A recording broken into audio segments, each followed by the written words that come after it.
आज सभी साथी भानु प्रताप एडवोकेट जी का जहां आने पर इनका तहे दिल से अभिनंदन करते हैं। संयुक्त किसान मोर्चा, डॉक्टर अम्बेडकर मिशन, CPI ये जथेबंदियाँ, भीम आर्मी, भारतीय किसान यूनियन, सभी लोग हम जो भानु प्रताप जी मिशन लेकर चले हैं कि EVM हटाओ, देश बचाओ, EVM हटाओ, लोकतंत्र बचाओ। EVM एक ऐसा दीमक है जो लोकतंत्र के पेड़ को लग गया है, वो इसको रहने नहीं देगा। इसीलिए हम उनके विचार सुनने के लिए कि वो क्या इस देश में EVM के प्रति, लोकतंत्र के प्रति, देश के संविधान के प्रति अपने विचार रखेंगे। मैं उनको बेनती करूंगा कि वो अपने विचार जो हैं वो अब हमारे जो लोग, किसान, संयुक्त मोर्चा और सभी लोग जो इस देश में संविधान का राज चाहते हैं वो उनको सुनना चाहते हैं। हम बेनती करेंगे कि वो अपने विचार रखें। बहुत बहुत शुक्रिया आप सभी का। वाहे गुरु जी दा खालसा, जय भीम, आदाब, सत श्री अकाल, नमस्कार। आज यहाँ पठानकोट में गुरुद्वारा बर्थ साहिब के सामने में हम सब लोग इकट्ठा हैं। संयुक्त किसान मोर्चा के जो साथी हैं, प्रतिनिधि हैं, भीम आर्मी के साथी हैं, जो हमारी भारतीय किसान यूनियन के अन्य संगठन के साथी हैं, अम्बेडकर मिशन के साथी हैं और पठानकोट के मेरे जितने भी मेरे नौजवान साथी, बच्चे, आप सभी का बहुत बहुत धन्यवाद, बहुत बहुत अभिनंदन।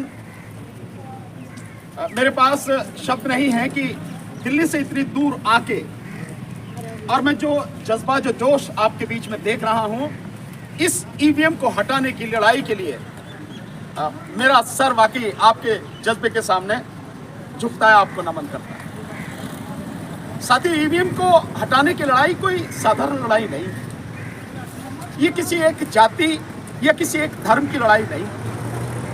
ये इस देश के 140 करोड़ जो नागरिक हैं और लगभग 100 करोड़ जो इस देश के मतदाता हैं, ये उनके हक की लड़ाई है, ये उनके अधिकार की लड़ाई है। और हकीकत में हमारे जितने भी अधिकार संविधान में दिए गए हैं वो तभी सुरक्षित रहेंगे जब हमारा वोट का अधिकार सुरक्षित रहेगा। और मुझे अब तो कहने की जरूरत नहीं है, आप सबकी आंखों के सामने आप सब जानते हैं हमारी इस वोट को किस तरह से लूटा जा रहा है, चुराया जा रहा है। तो ये जो हमारा अधिकार है, मत का अधिकार, मताधिकार, वोट का अधिकार, ये हमारे बाकी जो तमाम अधिकार हैं, ये उनकी जननी है, माँ है उनकी। ये अगर सुरक्षित रहेगा तो हम जिसको चाहेंगे वो सरकार बनाने में समर्थ हो पाएगा। शायद हमें कुछ अच्छी सरकार मिल पाए, अच्छे लोग मिल पाए, अच्छे लोग जीत पाए और वो संविधान के अनुसार काम करें और हमारा संविधान बच पाए और हमारा लोकतंत्र बच पाए, इस देश के लोगों को उनका हक और अधिकार मिल पाए। बड़ा अजीब सा नहीं लगता कि देश में किसी भी तरह के संसाधन की कोई कमी नहीं है, हर चीज यहाँ पर है, बावजूद उसके देश में इतनी बड़ी भुखमरी, इतनी भयानक गरीबी है। सरकार कह रही है कि जो पहले 2014 में गरीब थे अब उसके आधे रह गए, वो 11 करोड़ गरीब बता रही है। लेकिन उसी सरकार के आंकड़े हैं कि जो गरीबी रेखा का आंकड़ा है वो बढ़ के 41 करोड़ पहुंच गया। वही सरकार है जो 81 करोड़ लोगों को 5 किलो अनाज दे रही है। तो फिर कैसे गरीब कम हो गए? अगर गरीब कम हो गए तो आप क्यों दे रहे हो ये सारे जो आप 5 किलो अनाज दे रहे हो? स्वाभाविक है सरकार झूठ बोल रही है। बेरोजगारी का आंकड़ा इतना बड़ा है कि देश में जितने जो युवा हैं हमारे, जो ग्रेजुएट हैं, उनमें से आधे बच्चों को नौकरी ही नहीं मिलती है, कोई रोजगार ही नहीं मिलता है। और काम करने लायक जो आबादी है देश की, उसमें से 60% के पास में कोई काम नहीं। ये सरकारी आंकड़े हैं। तो अगर देश की स्थिति अच्छी है, विकास हो रहा, तो ये क्यों हो रहा है? और वही सरकार इस विकास के नाम पर ढकोसला करके हम सबको झांसे में रखे EVM को बरकरार रखना चाहते हैं। हम बार बार इस बात को कहते हैं कि ये सरकार वो सरकार है जिसने 2014 से पहले EVM का सबसे ज्यादा विरोध किया। इस सरकार के जो सबसे बड़े नेता बीजेपी के लाल कृष्ण आडवाणी जी, उन्होंने इसका EVM का विरोध किया। उनके एक नेता है GVL नरसिम्हा, MP हैं, उन्होंने 246 पेज की एक किताब लिखी डेमोक्रेसी एट रिस्क, यानी पूरी दुनिया भर के उदाहरण दिए कि ईवीएम जहां जहां थी उन्होंने हटा दी गई क्योंकि ईवीएम में गड़बड़ी होती है, तो इसलिए ईवीएम से चुनाव नहीं हो। लेकिन वही सरकार आज ईवीएम को बरकरार रखना चाहती है। जब हम आंकड़े देखते हैं, सो मध्य प्रदेश की जब चुनाव के आंकड़े आते हैं अभी 2 महीने पहले, सो पोस्टल बैलेट में कांग्रेस पार्टी 230 में से 199 सीट पे आ गए, 3/4 से भी ज्यादा बहुमत। और जब ईवीएम के आंकड़े निकल के आते, रिजल्ट आता है, तो बिल्कुल उलट हो जाता है। बीजेपी 166 सीटें लेकर जीत जाती है, कांग्रेस तड़े से पे अटक जाती है। और ये यही नहीं हुआ, उत्तर प्रदेश में 2022 के जो चुनाव हुए विधानसभा के, 403 जो कुल विधानसभा सीटें थी, पोस्टल बैलेट के नतीजे जब आ रहे थे तो समाजवादी पार्टी 304 सीटों पर आ गई थी, 3/4 से ज्यादा। और जब ईवीएम के आंकड़े आए तो समाजवादी पार्टी 121 पर सिमट गई और बीजेपी 225 सीट लेके जो सरकार बना लेती। कैसे हो जाता है? जो कैंडिडेट, अभी 2 उदाहरण बड़े जबरदस्त आए इसी चुनाव में, जो 5 राज्यों के चुनाव है, एक राजस्थान में और एक मध्य प्रदेश में, जो 2 कैंडिडेट हैं, उन कैंडिडेटों के वोट अपने बूथ में 0 निकले। माना उसकी पत्नी नहीं देगी, उसका भाई नहीं देगा, पिता नहीं देगा, मान लेते एक पल को, पर जो आदमी खड़ा हुआ वो तो अपने लिए वोट देगा नहीं देगा, उसके अपने बूथ में अपनी वोट 0 है। कैसे हो रहा है ये सब कुछ? 2019 के जो चुनाव हुए, 373 लोकसभा सीटों पर, ये आंकड़े हैं बाकायदा, 373 लोकसभा सीटों पर 8,000 से लेके 18,000 वोटें कम या ज्यादा थी। अगर ईवीएम सही है तो जितनी वोटें पड़ी उतनी दिखानी चाहिए थी ना, कम या ज्यादा कैसे आ रही हैं? और द क्विंट ने जब ये सवाल पूछा एप्लीकेशन लगा के, 4 बार एप्लीकेशन दी, उसको जवाब देने की बजाय वेबसाइट से आंकड़े ही हटा दिया इलेक्शन कमीशन ने। क्यों कर रहा है इलेक्शन कमीशन? और हमने 6 जनवरी को जंतर मंतर पर बाकायदा प्रदर्शन करके दिखाया, डेमोन्स्ट्रेशन करके दिखाया कि किस तरह से ईवीएम में उसमें गड़बड़ी होती है। जानते हैं उसके बाद नतीजा क्या है? ईवीएम को लेकर इलेक्शन कमीशन जगह जगह अब प्रदर्शन कर रहा। ऐसे पहले हुआ था कभी? नहीं हुआ ना।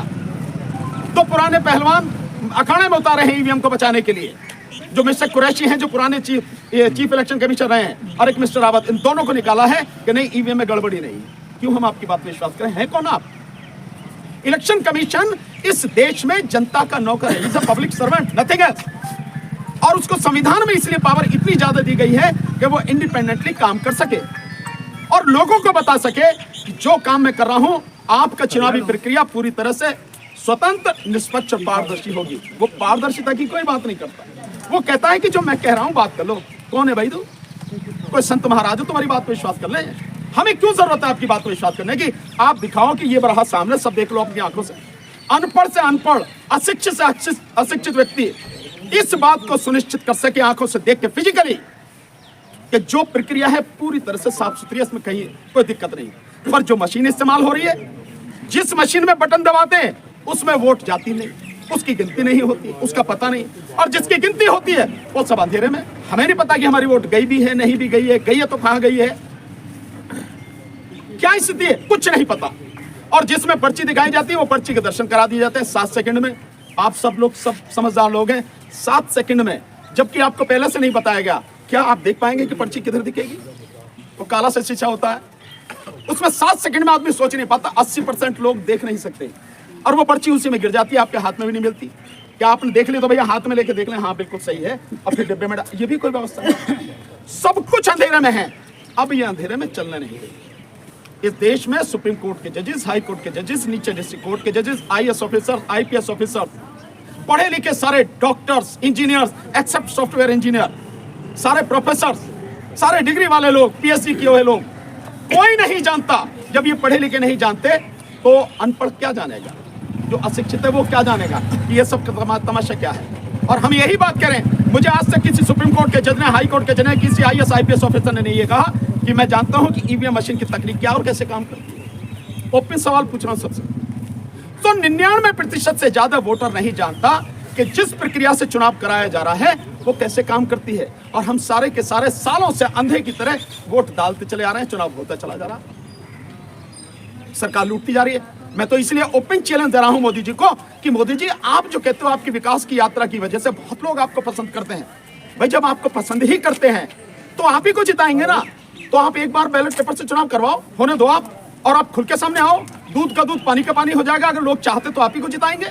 और मैं कहता हूं आप सबसे बढ़िया सीट चुनो जिसपे आपको लगता हो कि यहाँ कोई नहीं हरा सकता आपको। मैं आपके विरुद्ध चुनाव लड़ूंगा, उसमें लड़ो ना आप चुनाव, बैलेट पेपर से चुनाव कराओ, फिर बताओ आप जीत के।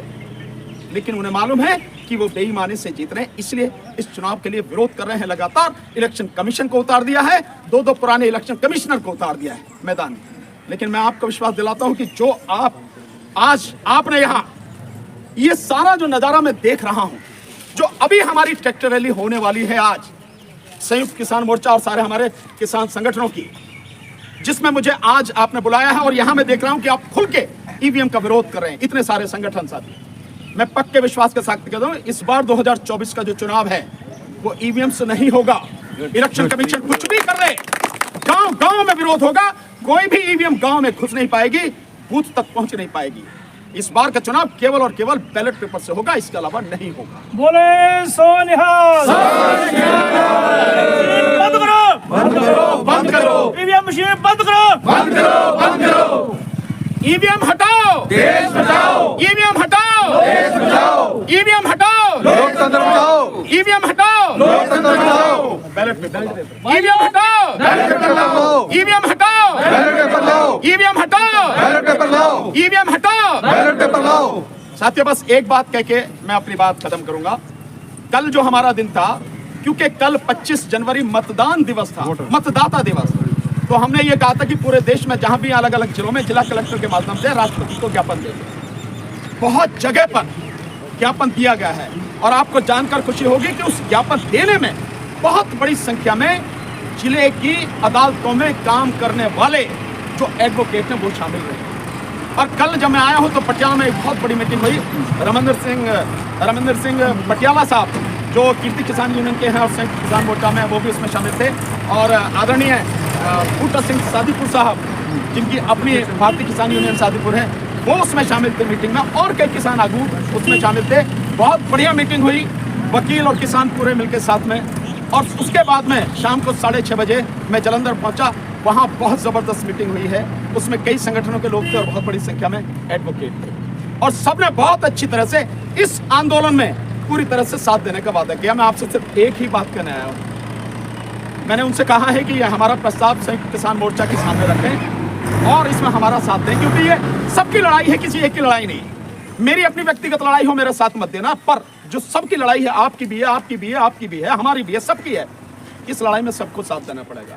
जाति धर्म से अलग हट के देना पड़ेगा। देश बचेगा तो बाकी कुछ बचेगा ना, इसलिए इसमें साथ दें।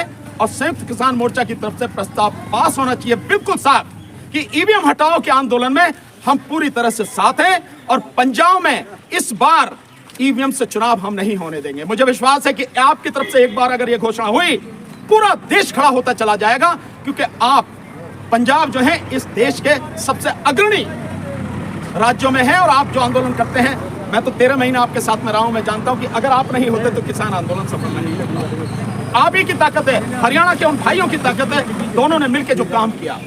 तो आपसे यही कहूंगा, जहां भी हो, जिस तरह से भी हो, संयुक्त किसान मोर्चा में मुझे पता लगी कि 28 तारीख को मीटिंग है, जो 13 तारीख को कुछ करने की बात है उसके संबंध में मीटिंग है।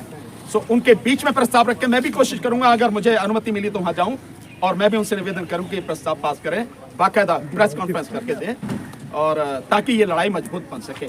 मैं दिल से एक बार आप सबका बहुत बहुत शुक्रिया करता हूं, बहुत बहुत धन्यवाद आपका देता हूं। आपने समय दिया, सम्मान दिया, और हमारी बात के साथ में आप खड़े हैं, देश के साथ में हकीकत में आप लोग खड़े हैं। वाहेगुरु जी दा खालसा, वाहेगुरु जी बोले सोनिहाल। डॉक्टर साहब 2 मिनट धन्यवाद कर दो। साथियों, एक नारा लाना है, निकलो बंद मकानों से, जंग लड़ो बेईमानों से, निकलो बाहर मकानों से, जंग लड़ो बेईमानों से। ਹੁਣ ਅਸੀਂ ਡਾਕਟਰ ਸਾਹਿਬ, ਜਿਹੜਾ ਅਗਲਾ ਪ੍ਰੋਗਰਾਮ ਡਾਕਟਰ ਸਾਹਿਬ ਧੰਨਵਾਦ ਇੱਕ ਮਿੰਟ ਜਿਹਨਾਂ ਦੇਣਾ ਵਕੀਲ ਸਾਹਿਬ ਬਾਨੂ ਪ੍ਰਤਾਪ ਸਿੰਘ ਜੀ ਗੁਰਦੁਆਰਾ ਸਾਹਿਬ ਦੇ ਅੰਦਰ ਵੀ ਜਾਣਾ ਚਾਹੁੰਦੇ ਆ, ਹਾਂ, ਜਿਹੜੇ ਆਮ ਹੀ ਲੋਕਾਂ 'ਚ ਵਿਚਰਦੇ ਰਹਿੰਦੇ ਆ, ਸੰਘਰਸ਼ ਦੇ ਵੇਲੇ ਨਹੀਂ, ਦੁੱਖ ਸੁੱਖ ਦੇ ਵੇਲੇ ਵੀ, ਖੈਰ ਸੁੱਖ ਦੇ ਵੇਲੇ ਵੀ, ਖੁਸ਼ੀਆਂ ਦੇ ਵੇਲੇ ਵੀ ਕਿਸਾਨਾਂ ਦੇ ਨਾਲ ਹਮੇਸ਼ਾ ਚਲੇ ਰਹਿੰਦੇ ਆ। ਸਰਦਾਰ ਕੇਵਲ ਸਿੰਘ ਜੀ ਕੰਗ ਉਹ ਆਪਣੇ ਵਿਚਾਰ ਜਿਹੜੇ ਆ ਰੱਖਣਗੇ। ਸਰਦਾਰ ਕੇਵਲ ਸਿੰਘ ਜੀ ਕੰਗ। ਪਰਮੇਸ਼ਰ ਸਤਿਕਾਰ ਜੋ ਗੁਰੂ ਸਾਹਿਬ ਸੰਗਤ ਜੀ, ਵਾਹਿਗੁਰੂ ਜੀ ਕਾ ਖਾਲਸਾ ਵਾਹਿਗੁਰੂ ਜੀ ਕੀ ਫਤਿਹ। ਬਹੁਤ ਵਧੀਆ ਵਿਚਾਰ ਕੀਤੇ ਆ ਇਹਨੇ, ਪਰ ਇਹ ਆ ਵੀ ਚਲੋ ਹੌਲੀ ਹੌਲੀ ਤੁਰੇ ਰਹੋ, ਕਰਦੀ ਪਰਮੇਸ਼ਰ ਨੇ ਆ ਕਿਰਪਾ। ਸਾਡਾ ਤੇ ਯੂਨੀਅਨ ਦਾ ਮੁੱਦਾ ਸੀਗਾ ਵੀ ਸਰਕਾਰਾਂ ਜਿਹੜੀਆਂ ਬੜੀਆਂ ਸ਼ੈਤਾਨ ਆ, ਪਾਰਟੀਆਂ ਬੜੀਆਂ ਨਾ ਵੰਡੀਆਂ ਏ, ਸਰਕਾਰਾਂ ਦਾ ਬੜਾ ਉਲਟਾ ਇੱਕ ਰਵੱਈਆ ਹੁੰਦਾ ਹੈ ਤੇ ਕਾਲਪੁਰਖ ਹੀ ਕਿਰਪਾ ਕਰੂਗਾ। ਸਾਨੂੰ ਆਸ ਆ ਵੀ ਵਧੀਆ ਨਤੀਜਾ ਨਿਕਲੂਗਾ। ਸਾਡਾ ਤੇ ਮੇਨ ਮੁੱਦਾ ਜਿਹੜਾ ਧਰਨੇ ਦਾ ਸੀ 18 ਤਰੀਕ ਦਾ ਪਾਣੀ ਦਾ। ਪਾਣੀ ਵੇਖੋ ਜੇ ਇੱਥੇ ਇਸ ਤਰ੍ਹਾਂ ਚੱਲਦਾ ਰਿਹਾ 31 ਤੱਕ ਪੀਣ ਜੋਗਾ ਪਾਣੀ ਵੀ ਨਹੀਂ ਰਹਿਣਾ। ਦੂਜਾ ਪੀਣ ਜੋਗਾ ਛੱਡ ਕੇ ਫਸਲਾਂ ਵੀ ਬਰਬਾਦ ਹੋਣੀਆਂ। ਜਿਸ ਤਰ੍ਹਾਂ ਪਾਰਟੀ ਨੇ ਚਲੋ ਜੀਰਾ ਫੈਕਟਰੀ ਬੰਦ ਕੀਤੀ, ਉੱਥੇ ਮਾੜੀ ਹਾਲਤ 40 ਪਿੰਡਾਂ 'ਚ ਹੋ ਗਈ। ਉਹ ਵੀ ਰਾਜੇਵਾਲ ਦੀ ਬਦੌਲਤ ਕਾਲਪੁਰਖ ਨੇ ਕਿਰਪਾ ਕੀਤੀ। ਉਹਨੇ ਇੱਕੋ ਹੀ ਬਿਆਨ ਦਿੱਤਾ ਵੀ ਸੀਐਮ ਇੱਥੇ ਉਹ ਰੋਡ ਤੋਂ ਲਾਂਭੇ ਆ, ਲਾਵਾਂਗੇ ਤੇ ਅਸੀਂ ਚੰਡੀਗੜ੍ਹ ਬੰਦ ਕਰਾਂਗੇ। ਤੇ ਦਿਨ ਉਹਨੇ 2 ਨਹੀਂ ਕੱਢਿਆ। ਜਿਹੜਾ ਸੀਐਮ ਇਸ ਵੇਲੇ ਮਾਨ ਸਾਹਿਬ ਜਿਹਨੂੰ ਮੌਕਿਆਂ ਦੇ ਆਂਦੇ ਆ, ਇਹਨੇ 2 ਦਿਨ ਨਹੀਂ ਕੱਢੇ, ਬਿਆਨ ਦੇ ਦਿੱਤਾ ਵੀ ਇਹ ਫੈਕਟਰੀ ਸਦਾ ਲਈ ਬੰਦ ਰਹੂਗੀ। ਉਹਦੇ ਕਰਕੇ ਹੁਣ ਵੇਖ ਲਓ ਤੁਸੀਂ ਵੀ ਜਿਹੜਾ ਪਾਣੀ ਜੇ ਸਾਡੀ ਮਾਲ ਇਸ ਤਰ੍ਹਾਂ ਸਾਨੂੰ ਕੱਢਣ ਦੀ ਇੰਨੀ ਲੋੜ ਨਹੀਂ ਵੀ ਕਿੱਥੇ ਕਾਲਪੁਰਖ ਦੇ ਵੇਖੋ ਲੀਲਾ ਰਚਾਈ ਆ, ਕਿੱਥੇ ਬਰਫ਼ ਪੈਣ ਰਹੀ ਆ, ਕਿਸ ਤਰ੍ਹਾਂ ਨਾਲੇ ਨਦੀਆਂ ਬਣੇ, ਸੂਏ ਖਾਲ ਬਣੇ ਆ। ਉਹਦਾ ਪਾਣੀ ਅਸੀਂ ਵਰਤ ਸਕਦੇ ਆ ਜੇ ਸਾਡੀ ਸੋਚ ਚੰਗੀ ਹੋਏ ਤੇ। ਉਹਦੇ 'ਚ ਵੀ ਕੁਝ ਕਨੈਕਸ਼ਨ ਬੀਜੇਪੀ ਪਾਰਟੀ ਨੇ ਨਜਾਇਜ਼ ਦਿੱਤੇ।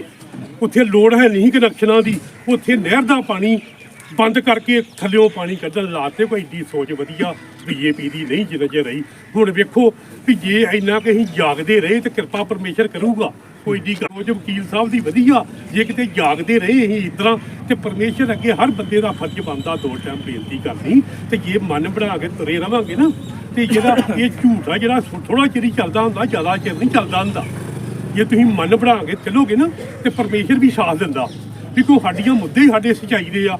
ਕਿਸਾਨ ਮਜ਼ਦੂਰ ਏਕਤਾ ਕਜਾਈ ਲੋਕ ਅਸੀਂ ਆ। ਜਿੱਦਾਂ ਹੁਣ ਇਲੈਕਸ਼ਨ ਆਈ ਹੈ ਇੱਥੇ ਵੀ ਲਕੀਰ ਫੜਾਵਾਂਗੇ। ਹੁਣ 28 ਤਰੀਕ ਨੂੰ ਪਤਾ ਲੱਗਣਾ ਵੀ ਕਦੋਂ ਧਰਨਾ ਵੱਜਦਾ। ਧਰਨਾ ਬਿਲਕੁਲ ਜਾਇਜ਼ ਮੰਗਾਂ ਦੇ ਲੋਕਾਂ ਸਾਥ ਮਈਆਂ ਬੀਬੀਆਂ ਵੀ ਦੇਣਾ। ਕਿਰਪਾ ਪਰਮੇਸ਼ਰ ਨੇ ਕਰਦੀਆਂ ਮਨੋਂ ਤਨੋਂ ਤੁਰਾਂਗੇ ਤੇ ਪਰਮੇਸ਼ਰ ਵੀ ਸਾਥ ਦਊਗਾ ਸਾਡਾ। ਕੋਈ ਘਬਰਾਉਣ ਦੀ ਲੋੜ ਨਹੀਂ। ਵਾਹਿਗੁਰੂ ਜੀ ਕਾ ਖਾਲਸਾ, ਵਾਹਿਗੁਰੂ ਜੀ ਕੀ ਫਤਿਹ।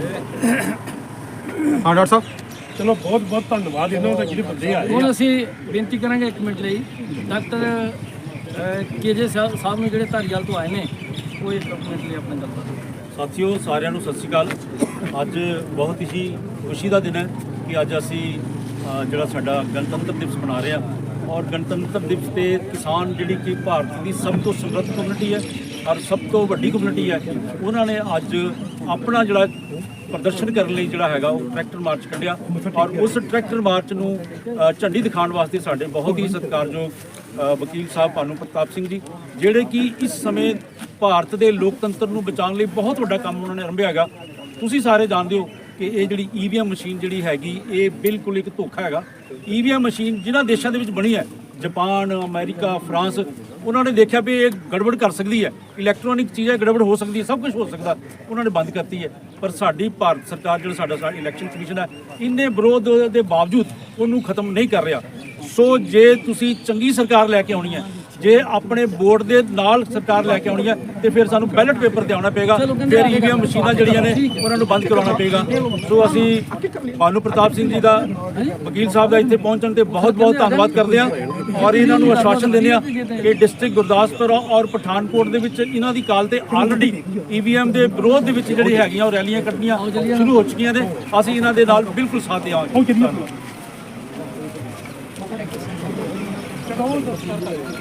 आओ तो ही आओ। सर